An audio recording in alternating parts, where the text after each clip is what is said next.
back to DeFi Raiders. My name is Relentless. Today we're talking to the CMO and the product manager from NativeFi, the project that enables you to be your own DEX. Welcome and thanks for joining us. What was that? All right, sorry. Something like kind of cut in there for a second. I wasn't really sure, but excited to hear from you guys, talk about what you built and everything. You guys want to go ahead and do an introduction and kind of give your background and then how you ended up on starting Native? Sure, of course. Hello, everybody. This is Cryptomania. I am the CMO of Native, which is Chief Marketing, or you can call me Chief Meme Officer. Yep. That's a joke. Very nice. But I will be the person who I guess you will hear most about Native from. Native is a mesh network of DEXs owned by individual projects. So that means different projects, for example, NFT projects, Gamify, even DeFi, Metaverse projects, they can utilize Native and become its own DEX. So each DEX, and then essentially when the users, they want to say buy or sell tokens for their favorite projects, right? They don't need to go to a third-party exchange anymore. They just have to stay within their favorite decentralized app or the project's website, and then there will be a widget, and they can just do the buy and sell there. Another important feature is like with Native, the liquidity is shared across the entire Native work. So each project owned DEX is functioning as an autonomous node. And by leveraging the on-chain custody and settlement along with off-chain pricing strategies, Native is able to provide users with like lower fees, lower slippage, and a more democratized DEX experience for both the project teams and users. And I think along with our talk, I would like to elaborate on each of those points. But this is a short introduction to what we do. Okay, awesome. And then Poker, do you want to introduce yourself as well and your background with the team? Sure. So I'm Poker. I'm the product manager for the team. Yeah. So as the name suggests, I also work on the roadmap for Native. Maybe a little bit more. Oh, I forgot to share my own background. Yeah. So let me. You got too excited about the project. Yes, exactly.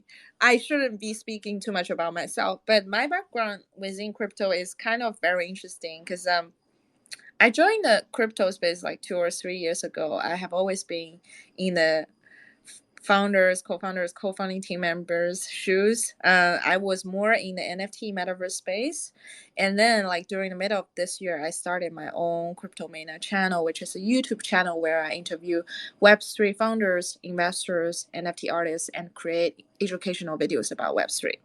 So then during the end of this year, I joined Native as the CMO because one of my long-term investor, he basically like persuaded me to join this project and like promise a bright future that we can build together.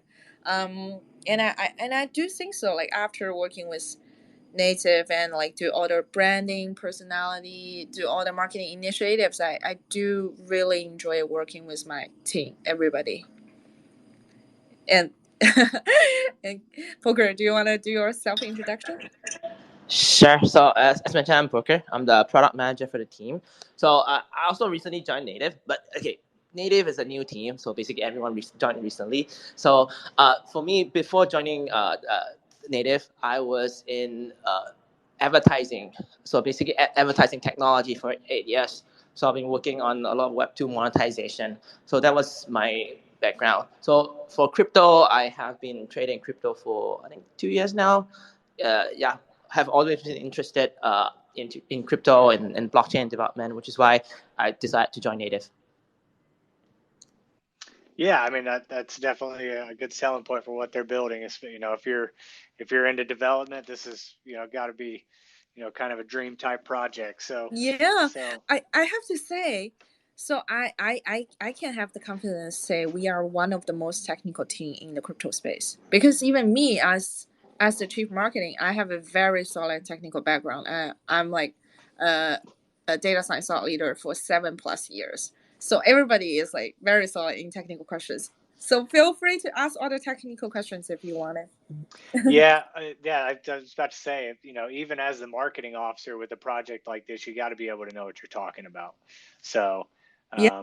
as we get, super technical into some of the weeds and some of the things you offer, yeah, it's definitely important. So it's cool that you guys have such a diverse background, but you're also all well versed in everything you're doing. So, all right. So you've given us the high level overview, kind of told us everything about it. And the first kind of question I want to ask is what was the inspiration behind building this? What was the moment that made you realize, hey, teams and builders need this, right? I've seen a few different projects centered around token launches and other Mm, things, enabling you to launch your token. But this is the first, at least that I've seen, kind of mm. build your own DEX project. So what was kind of the moment where you realized like, hey, we should build this? I think there are a couple of reasons, right? It's like what people need and what you are capable of building. Let me start with what people really need. So right now, even you look at like the current DeFi space or the DEX space, yeah, we have Uniswap, V2, V3, we have like good DeFi players, but essentially you there's one thing they haven't solved is like the segregation of the token custody. So even like when you are using Uniswap, right, you still need to deploy your tokens into their pools. But here with native, like we actually achieve the segregation of the token versus the pool contract. So essentially how it works here is like the project team, they can hold their assets in a wallet of them they're choosing. Could be a hardware wallet or EOA wallet like NASA Safe. And the wallet will interact with our pool contract via giving allowance. That means essentially like it's easier and better for the project teams to manage the risk, because they can just change the allowance over time, right? If anything happens, the token still is in their own wallet. And even if, let's say, when you get rocked, it wouldn't rock you completely because it's like you have a capped allowance. Okay, that's the first thing. And second thing is about the user experience. We are basically allowing each project to have their own DEX embedded within their website, official website, or their app, decentralized app. Meaning that, so think about all the Web2 experiences. When you, let's say, purchase something from Amazon, you don't want to like, oh, go to another website or go to another app and then come back to make the purchase, right? The Web2 user experience is like way more seamless than the Web3 user experience. So that's another important reason why we build native, is we want to improve the overall user experience for DEX. We don't want we want to be the invisible DEX layer for the overall Web3 industry. And now those are the two key points about what we want to build, right? And then the third reason, I guess, is more about what we are capable of, or what is our advantage. So as I mentioned before, we are a super technical team, and a lot of our team members, if you look at our previous tweets, right, we introduced a lot of our core team members on our Twitter. So if anyone is interested, you can go ahead and check out. So a lot of team members are from Autonomy, which was like what is one of the top like 3 market makers in the industry. That means what? Means we have very profound pricing, market making knowledge, as well as technology capability in the crypto world. And this is fact. This is also entry barrier for other projects. I don't see any other projects in this space right now can say, oh, we can build a good market making strategy right now. Like, the reason why we can develop so fast is because we already have experience. It's proven over the years. The service, the product, the team, it's all proven. Even though, like, yeah, as Poker mentioned earlier, we are a new team, but that doesn't mean we don't have experience. We are a new composition of the team, but each of us have profound experience with market making, with marketing, with crypto. We are all very digital in the space. I know it sounds very weird to call myself a digital, but just try to explain the things better. So I think by combining what we want to build, as well as why we have the barrier entry to build it, this gives us all the reason why we want to build native. And I want to share a fourth reason is, I think building native, why am I excited about it is we are basically betting on the overall Web3 industry because we are empowering everybody within the space. So if the overall space you are bullish about it, then you should be bullish about native. Yeah, that's the logic. Let me actually add one more point. Absolutely. So Go I ahead. would say it's flexibility. So if you look at the industry right now, so obviously you have Uniswap, you have Balancer, and all those kind of decks. But then each of them are great. I mean, very technologically advanced, great in their own way. But then none of them actually gives you the flexibility that native can offer. So each of them actually, like Uniswap, for example, it is one pricing model. Let's say Balancer is another one. So for native, users can actually switch pricing models. So let me give you an example. So let's just say a problem right now with projects is when you put your money in a pool, your money is kind of stuck there for a while, right? If you want to change pricing model, you gotta jump between decks like Uniswap, you change to let's say Balancer or whichever other decks. So that is a very painful process to change between decks. So basically, what we're saying is that the barrier it's very high for you to try different pricing model. If this doesn't work for you, yes, you basically don't have a much chance to try out different pricing model. But with native, we build it in such a way that's very flexible. You can change pricing model with like literally a drop down and select a different pricing model. So that gives more opportunity for project teams to actually try out different pricing model, different settings, different combination of things to figure out what works for them. So I think that is one of the major selling point for native and why we want to build it, because we want people to be able to experience optimizing the setup basically. Yeah, good point. Good catch. Flexibility in terms of choosing and adopting different pricing strategies. That is very, very important for Web3 projects.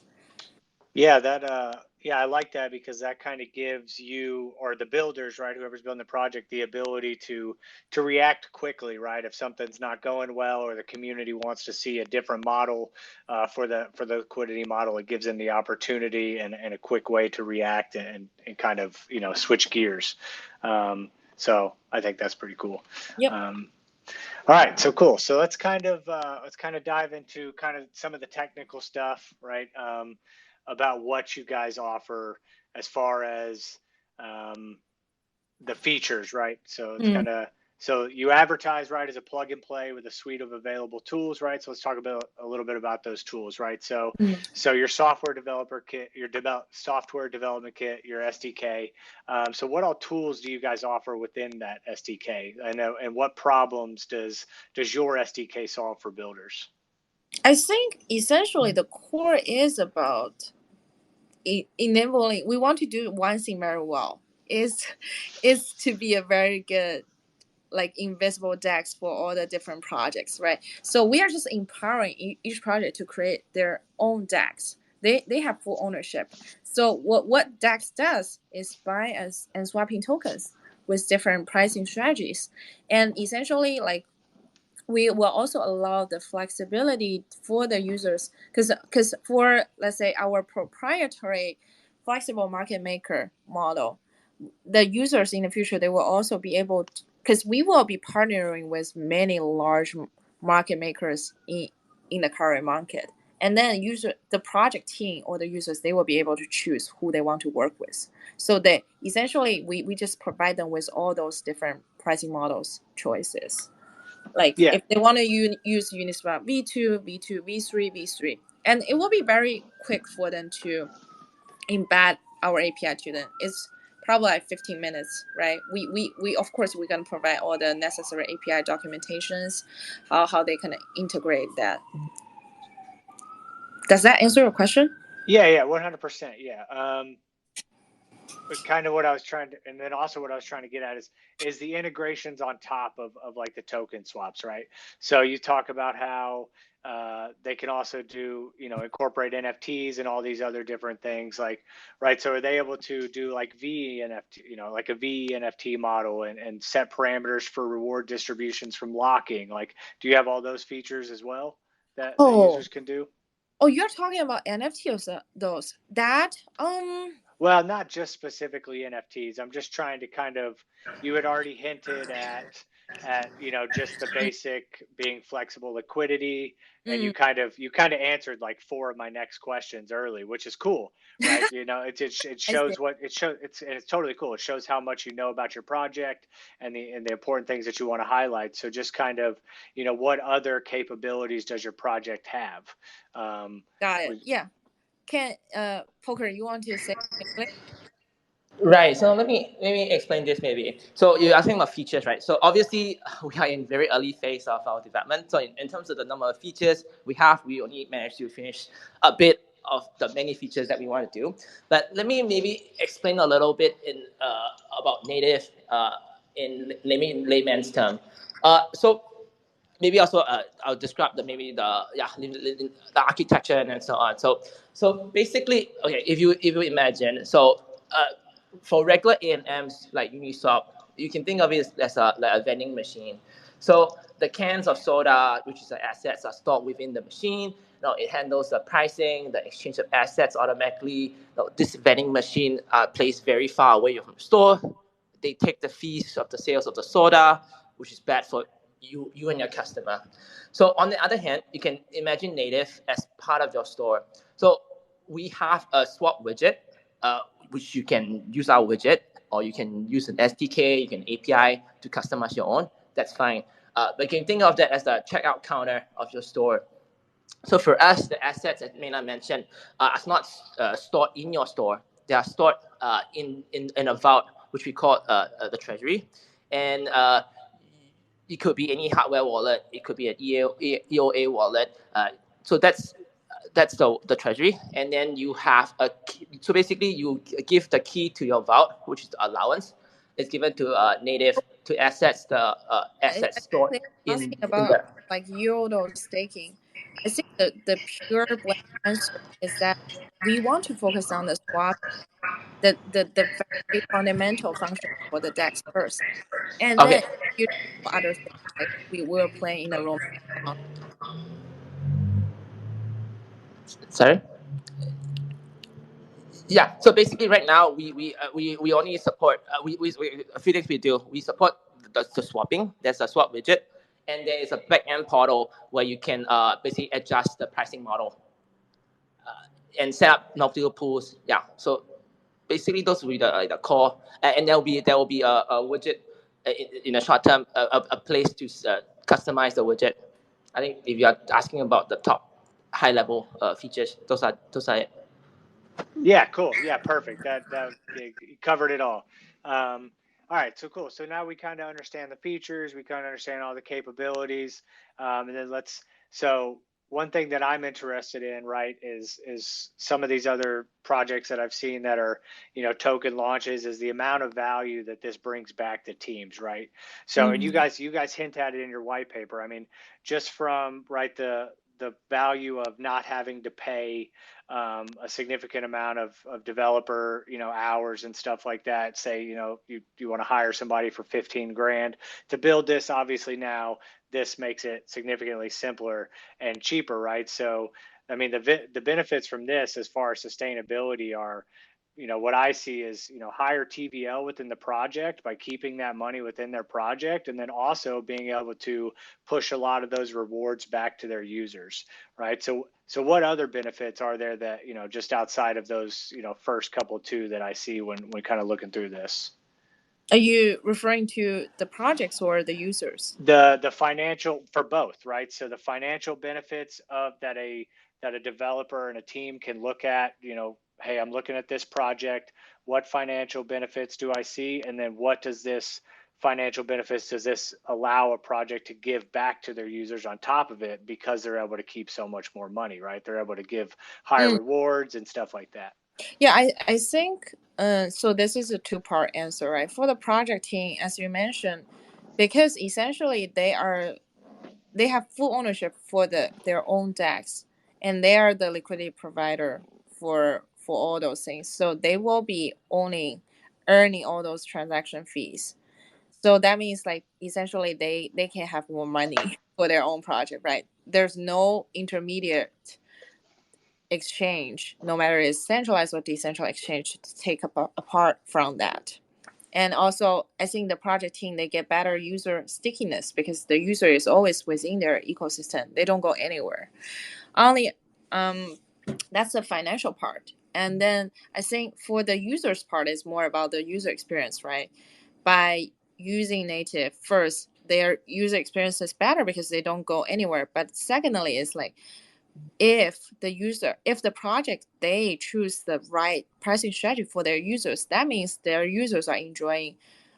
For example, if they focus a lot, they can choose a pricing model that can have like lower slippage or better like capital efficiency. There are many perspectives that to consider when in terms of choosing a pricing strategy model. So I think by allowing the flexibility of choosing all those different pricing models, essentially it's the project's job, or the project, they need to figure out what works best for their users and what works best for their current maturity of their project, right?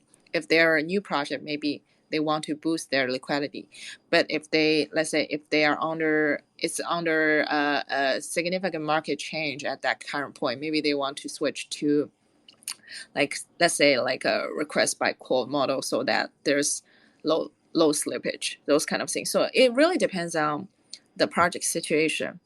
But essentially, as you can see, the benefits is huge because they just have the choice. I think I want to say the choice is everything. Very cool. Very cool. Yeah. So, all right. So then moving on, but still in the realm of costs here, right? So for the builders, right? So they're obviously saving a ton of money by not having to hire a dev necessarily, because all this stuff is built for them, plug and play. All right. But what are their fees to use this, to use your 0. platform? Oh, so it's just open source and permissionless. Yes. So I mean, we are not open source yet, right? So right now, because we are still in the testing phase. Okay, but it will be. Yeah, like this, and also like all our smart contract will be open source and audited, because we want people to trust the code, not trust them. We are just an invisible layer, right? And we don't. And you're right, we do not charge protocol fees. We do not charge any individual projects. Okay, so then how are you? Okay, so then I got to ask from a business perspective, right? How are you as a team making money off this then? Yeah, so in the short term, I mean, because we are not so in the short term, we are also not planning to charge any like transaction fees. But I say we might be open to that option, but we will make sure that, like, even if we are charging transaction fee, it will be lower than the industry standard, and we won't be leading in that category. And another, I think, major revenue will be like for very large pairs swapping, like very large ETH BTC, we will provide our own liquidity, right? So for the part of transactions that utilize native power liquidity, then we will earn the transaction fee part, not instead of the project, because that's like the part of the liquidity we provide. So it's very clear, like whoever provide the liquidity, they will earn the fee. Yeah, okay. All right. So then as you're building this and as you're developing and as you're moving along with your roadmap and trying to sustain, I mean, how are you guys able to sustain that, right? How are you able to pay for all this? Like, are you paying for all this out of pocket, or, I mean, how are you able to bring revenue to make it worth your time? Of course. Yeah. I mean, as other projects, right, we also have investors. Yeah. I mentioned earlier, I was put into one of my long-term investors into this project. So I would say we have enough runway to get to the point that we will be revenue profit. So we will be profitable. And we do plan to have revenue in the near short term. I'm not saying like we're gonna build this for 2 years and like charge nothing or earn nothing. Yeah. But we are making sure that we have enough runway. And I think because we have such a strong team, a strong product, a strong product mission, so that actually there are more investors that reach out to me proactively to try to invest in our project. And also because my background, I have been in the space for a while, right? So I know a lot of investors. And when I make that announcement, they literally, like, tons of people, they just ask like, can they invest? But But I think like the way how we want to build it is like we want to focus only on the product development in the very first space. So right now we have enough runway, and then if it's time for us to raise more capital, we will do that. Oh, very cool. Yeah. Okay. Yeah. I wanted to ask from the business perspective and, see, where you guys are kind of coming from and your plans going forward there. All right, cool. So let's kind of a couple more things, kind of just within the project itself. We'll go to kind of what I really want to talk about here too is like the security aspect of this, right? So I know you're going to have your code audited, right? And that's great. Everyone will be able to see that the code's audited. It's safe code to use. At what point when a project decides to use this, I mean, do you have access to any of that at all, right? Like once they start using it? You mean access to what? Like how they view how secure we are, or what is the exact question? Like, for example, you built this project, right? And they come to use it and it's, permissionless or whatever. Do you have any abilities to access anything that they're building, or is it they just take it, they build it, and you can't touch it from there? It's project owned DEX. Yeah. Okay. We can. So that means like it's owned by them. Like we can't take money from them. They can set the limit or whatever. I think that's the whole point of this. And yes, I think we should all trust the code. Yeah. Okay, cool. Yeah. So I'm just like I said, was saying earlier, right? So I'm not a coder, right? I'm not a developer. So like part of this for me is like is super cool to like learn about this and learn about like the ins and outs of permissionless code and how you're able to build it and provide it, but they're able to, take it and not have to worry about, any like kind of backdoors and stuff like that. So yeah. No, I don't think we are allowing any backdoors for ourselves, because I mean on the other side, think about your responsibility, right? We don't want to be responsible for that. I think at the end of the day in crypto, the user should always do their own research. What we are providing is the tool set as well as proper education, or I would say like the best of class education about all the pricing strategies. So what the projects they want to do, they have their choice, or their users have their choice. If the project's governance is voted by their loyal communities, then the community has a very big saying of like how the project want to manage their own DEX, right? Yeah. So I think that's a very autonomous process. And like I said before, we don't want to be the intermediary exchange saying, oh, we are pausing your transaction, we are continuing your transaction, we are pausing the deposit. No, we are not doing that. Otherwise, what's the point? Yeah. Yeah, I agree. Yeah. So, okay, cool.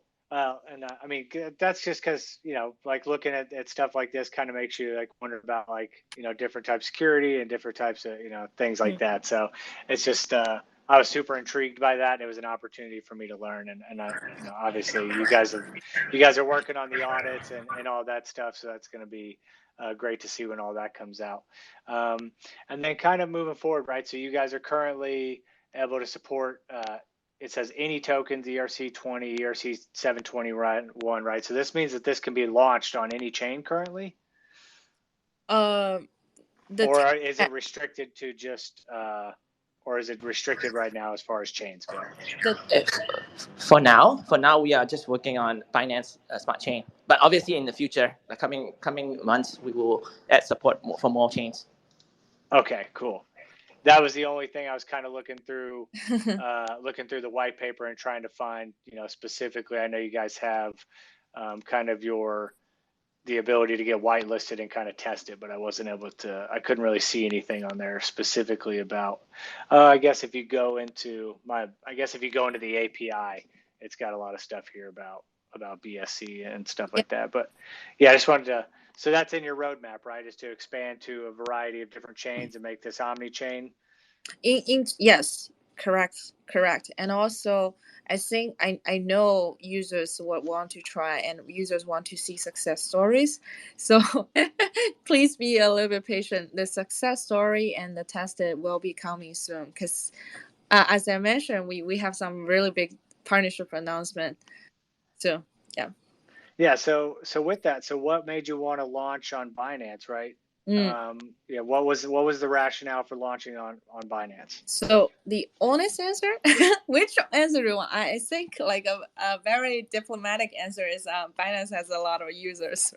Yes, That's fair. They have a growing ecosystem. But the honest answer is like, as I mentioned, we are experienced like builders in the space, so we do have a decent amount of connections within the BSC ecosystem. So that's why we choose to test it first on BSC, but then we will also launch mainnet for sure. So I think essentially we want to provide users with different choices, right? So no matter which chain like has users very active, we will integrate that. We will make sure we are on that chain, support that. It's just like you, from a project building perspective, you build on top of the resources that you have. And yeah, absolutely. Yeah, and then you're seeing like a huge, you're kind of in a way, you're seeing this huge influx of real, attempts to build sustainable DeFi on Binance, right? So, you're bringing builders that opportunity early, and so I think that's kind of cool too. So yeah, I mean, we definitely want to provide a more open environment or support the builders in the major chains for sure. We are also planning a bunch of engaging like community events, for example, for upcoming conferences. The nearest one will be East Denver, so we will be launching a lot of not only parties but also interesting activities, incentivized activities for the community members. So please stay tuned for our social media. We'll make an announcement. Looking forward to some of that. I was going to try to pry some of it out of you here, but I'll wait for social media. So then what kind of, moving on now that we have a pretty thorough understanding of what it offers, right? I don't want to like beat a dead horse and repeat questions, right? That just wastes people's time. But so what kind of feedback have you gotten from projects about building on this? What kind of, positive responses are you getting about, but I know you said you have some big partnerships lined up, but I mean, what kind of like real feedback are you getting from like the big time builders that you guys are talking to? So I think essentially it's the flexibility that stands out the most, because I know, I mean, I don't want to drop like specific names, right? But there are some projects they said they don't want to allow access of their token for people, for the general public. They just want their community members to be able to get access to that. So like we will be the best choice, because basically like they can gate their community, right? And then if they can just embed our API widget into their website or app, then that's a perfect match. And then they have the full ownership. So it's a very strong like closed community feeling as well as ownership feeling, and most of the builders really like that perspective. And yeah, I mean, I really want to stress all the like segregated token part, but I guess I would say that in the traditional finance, people really put a lot of stress on that, right? But in Web3, maybe it's because like the real regulation has not come yet, so like people don't pay too much attention. But essentially, I think we will see a shift. Like people will say, oh, this segregation of the swapping and the pricing strategy is really cool. I hope like in the future there will be more people say that. Yeah, I mean, I definitely think they will. But you bring up a good point with, we are not sure where regulation is going to go. And you definitely probably have a much deeper understanding of how difficult regulations are going to be with where you're located out of. Yeah. So I know that you're paying attention to that, but I do think that is something that's coming down, is the segregated token. So, all right, so cool. I'm excited to see what kind of partnerships you guys announce soon. I know you said it's coming soon. I was hoping it'd come today, but I want to press it for today, but we need a little bit more planning on that, because we probably we want to do a lot of like social media campaigns together. Like there will be many large ones. Like today I was in full meeting today with all different partners. so please follow us on Twitter, join our Discord channel, and also like we also open up a whitelist on Quest 3, right? So make sure you do that, and then you will get the whitelist for our very cute NFTs and become our very loyal community member. I look forward to talk to everybody or answer all the questions that you guys have. I think this is a long-term community building thing, so I'm 100% committed to this. Yeah. I mean, I'm excited. I've enjoyed, the conversations that we've had about it so far, and the prospects that you got working here. So then, one other thing that I kind of want to ask about, and then I'm going to open it up to see if we got anyone in the community that wants to ask any questions, is I'm just intrigued by the potentials for your roadmap, right? And not necessarily, we've talked about like your plans to go omni-chain and like some other things. Are you planning on expanding, right, to do more than a custom DEX builder? Do you guys have any other plans of things that you're looking to maybe offer in the future to make builders' lives easier? Oh, that's a good question. And I definitely need to want to make sure my answer is safe. I mean, again, I think we will be very focused on the DEX thing, because I think this is already a very huge topic. And by providing a very secure, like proofless toolkit for the projects to be able to create their own DEX is already a lot of responsibility. But let's say if we have any future plan, of course, I think another big sector of things that we want to do is definitely educational and informational. So I will be spending a lot of time in terms of creating educational content in terms of different pricing strategies, how to do market making. I think this is very important information for not only the users but also essentially the project founders, right? I can confidently say like a lot of the project founders, they don't even know how they don't know how to design tokenomics. They don't know how to do market making. They're just doing this with blind eyes. I'm sorry, this is the blunt truth. So we definitely want to provide that support for the community, for the project founders. In terms of product, I don't think I can say anything other than that. But I think let's all look forward to our upcoming white paper. Yeah, that's your docs are kind of they're limited, which I understand, obviously, because you guys are doing things a certain way.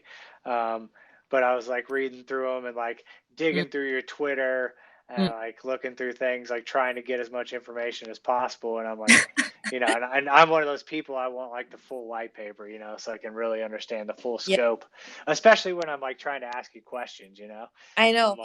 I mean, I know a lot of projects, they like to talk a lot about stories, right? They want to make the story as big as possible so that they can have a high valuation when fundraising. But for us, it's actually the other way. We want to stay true to what we are building, what we are trying to build, and we definitely want to people see us as someone who is like standing on the ground, building every day.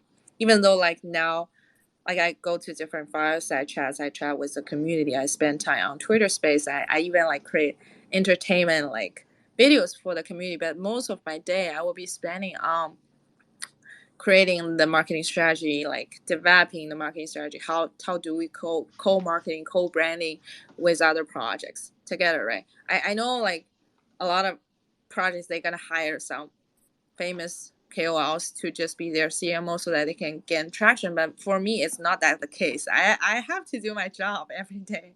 I have to actually do all the marketing stuff. So I want to make sure that people understand that, like, yeah, maybe.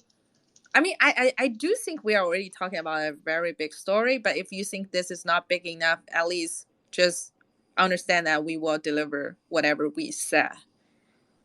Right, we will be very consistent. We are not like, oh, day one we said ABC, day two we change it to AB, and day three we only deliver A minus. No, we are going to deliver ABC as we promised. Yeah, but I like your approach so far. You're delivering in phases, right?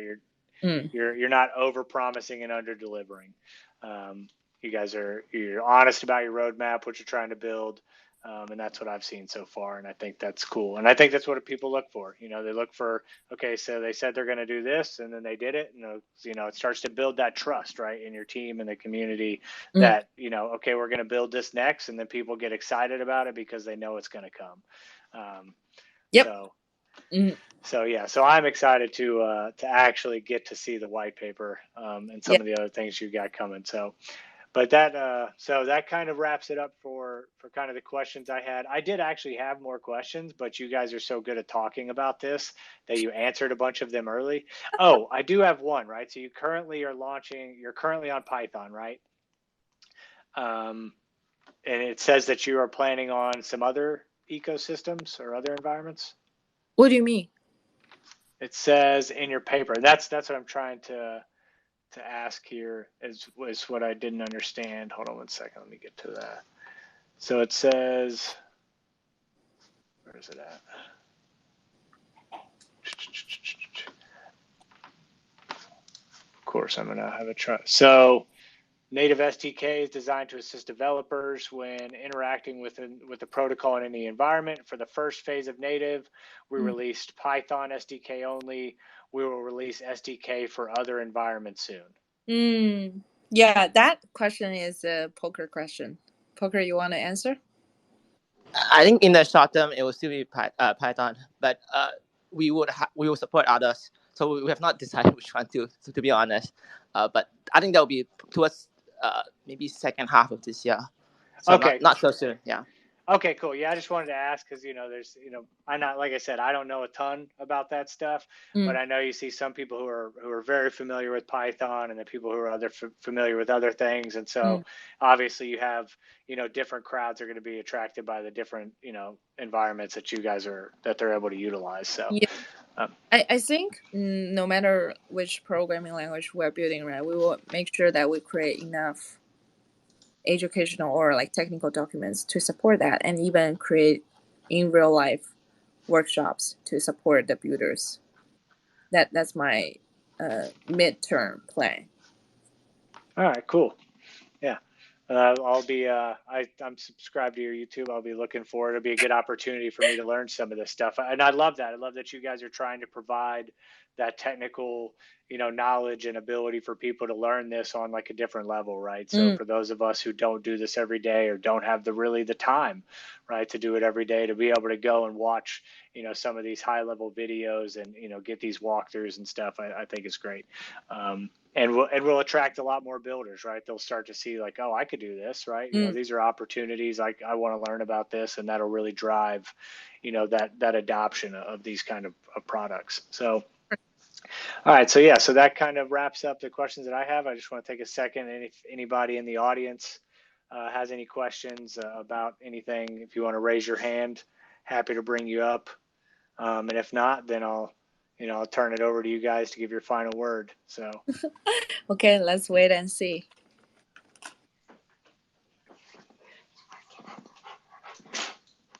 I mean, if no? No, I guess not. Sure. I mean, thank you for all joining the Twitter space today, and make sure again, like I think we have tweeted or included in the chat our Quest 3 link, right? Make sure you go to that, complete all the requests to be able to get the whitelist, and then essentially you will be able to get our very cute NFT, first NFT, and I look forward to see you guys more in the community.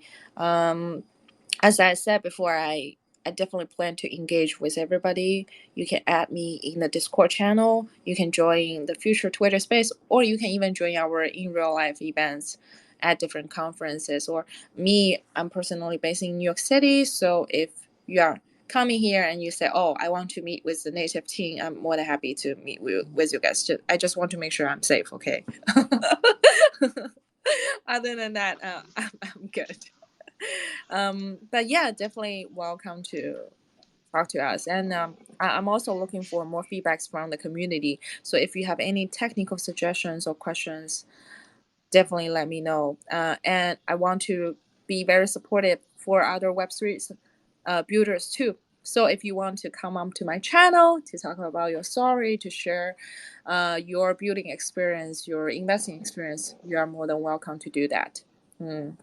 I wear many hats, but I want to make sure that each hat of responsibility get fulfilled in a proper way. Awesome. You got anything you want to add, Poker, before we wrap it up? No, all good on my side. All right, cool. Poker is just very passionate about technical questions. Other than that, he's good. He's like, no, I will let Maynard talk about it. Yeah. Well, that's good, because when some of this other white paper stuff starts to come out and I start to try to dig into this later, I'll DM you so you can explain some of this stuff to me. Yes. You are an important contributor to our community. I definitely look forward to work with you and your community more, and gonna steal a lot of your community members from you. Yeah, hey, well, it's not stealing. You know, we work together. I'll get some of yours, you get some of mine. It's mutually beneficial. Yes. So, all right. Cool. Well, hey, thanks so much for your time. Thanks so much for reaching out to me and give me the opportunity to talk to you guys and kind of, learn about your project and dig into this. And, I do a lot of these with, projects that have launched tokens and, and they're, different financial projects, but I don't get to really talk to a lot of the builders on this aspect so much. And I really appreciate that, because it's a huge opportunity for me to learn and develop my knowledge base, right? Because I can ask about tokenomics all day. After you've read 1,000 white papers and dug through 1 million projects, you kind of start to understand the tokenomics. But to start to learn about the underlying mechanisms and features that enable all these things to operate is super intriguing for me. And so I really appreciate the opportunity to learn from you guys and hear from your team and be able to see this grow going forward and learn more as it goes forward. So thanks, thanks so much for your time and for reaching out. Yeah, thank you for the opportunity. Let's talk soon. Yeah, absolutely. All right, everyone. Thanks so much for joining. This has been awesome chat with the DeFi team. Once again, I'm Relentless from DeFi Raiders. Follow us on YouTube, follow us on Twitter, follow the DeFi team on YouTube, and they're on Twitter, but she's on YouTube with her channel. But get involved with their socials, learn more about what they're doing, and we'll see you next time.